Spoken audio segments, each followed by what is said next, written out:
Les États membres réunis à Calais s'engagent à coopérer davantage pour lutter contre l'immigration clandestine et les réseaux de passeurs dans la Manche. De nombreux pays restreignent les vols à destination de l'Afrique australe, là où le nouveau variant du coronavirus a été détecté, Omicron qui continue à se propager dans le monde entier. Après une campagne houleuse, les Suisses ont finalement validé la loi Covid qui instaure le pass sanitaire. Le oui a remporté 62% des voix. Nous ne pouvons pas accepter que d'autres personnes meurent. C'est ce qu'a déclaré ce dimanche le ministre français de l'Intérieur Gérald Darmanin en ouverture de la réunion européenne d'urgence à Calais sur la situation migratoire dans la Manche.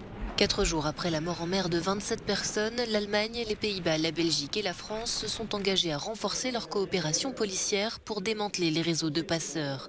Ils ont aussi déclaré vouloir travailler avec les Britanniques malgré les récentes tensions et le retrait de l'invitation de la ministre de l'Intérieur. Cette réunion n'était pas anti-anglaise, elle était pro-européenne. Et nous devons travailler avec nos amis britanniques et leur dire un certain nombre de choses. D'abord, nous aider collectivement à mieux lutter contre les passeurs, mais aussi pour, et ça a été souligné par chacun des intervenants, lutter contre l'attractivité anglaise. Nous avons également entendu aujourd'hui à quel point ces groupes criminels sont bien organisés. Ils travaillent presque à une échelle industrielle pour organiser ces voyages. C'est pourquoi il est si important d'avoir une coopération policière encore plus étroite avec l'aide et le soutien d'Europol. Un avion Frontex sera également déployé à partir du 1er décembre pour repérer et intercepter les tentatives de traversée en bateau. Des solutions qui ne conviennent pas à ces manifestants réunis à Calais. Pour eux, il faut au contraire accueillir les exilés et ouvrir les frontières européennes si l'on souhaite réellement empêcher les morts.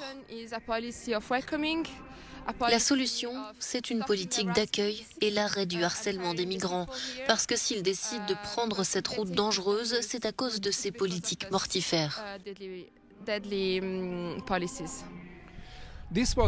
C'était la toute première réunion intergouvernementale dans la ville de Calais sur la question de l'immigration.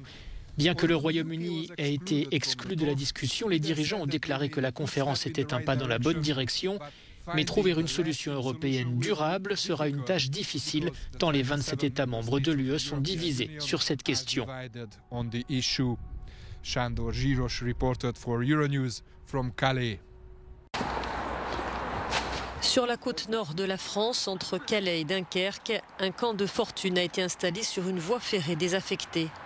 Ils sont environ 150 à camper ici, des hommes kurdes pour la plupart, mais aussi quelques familles.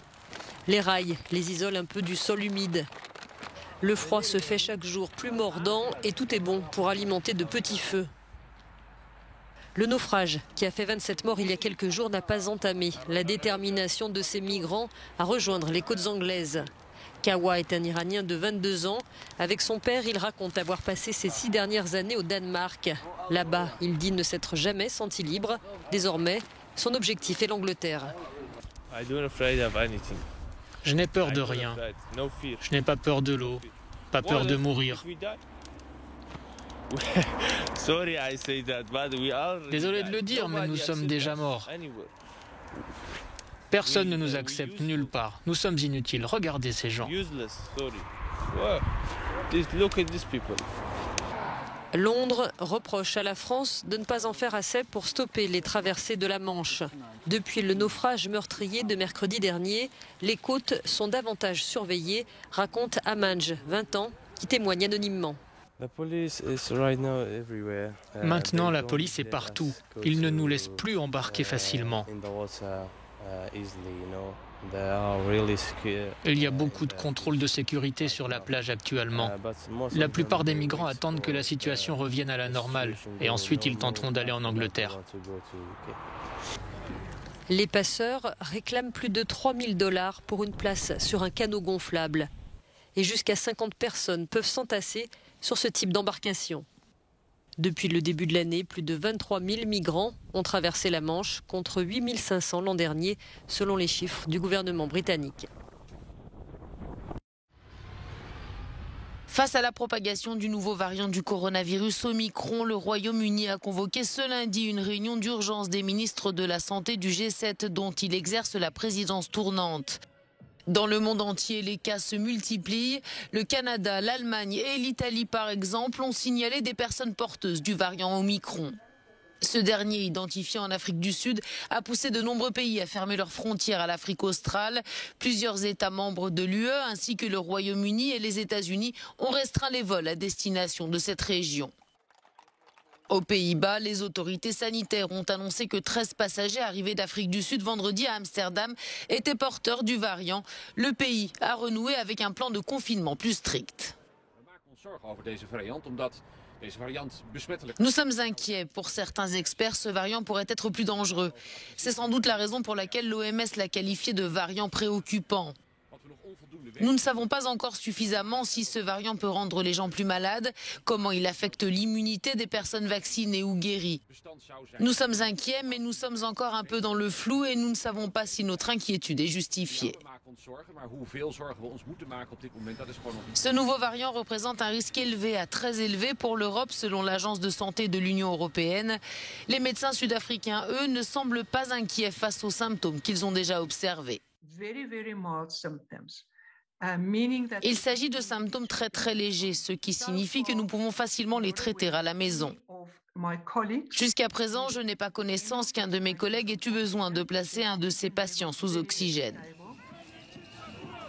Face à ce nouveau variant, les restrictions sanitaires sont renforcées un peu partout, des mesures pas forcément bien acceptées. En Autriche, par exemple, des dizaines de milliers de personnes ont défilé ce week-end contre l'obligation vaccinale.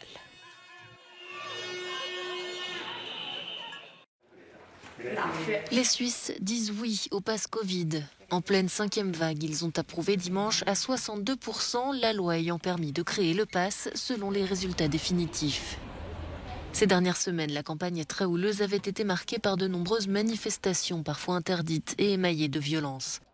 Ce dimanche, le camp des pro-pass se réjouit donc de sa victoire. Les Antilles assurent qu'ils ne lâcheront rien.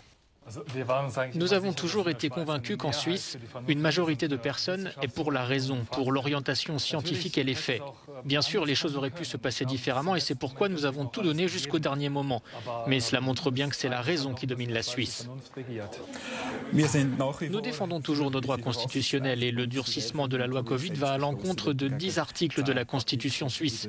Nous allons continuer à nous battre pour notre Constitution, notre liberté et notre autodétermination.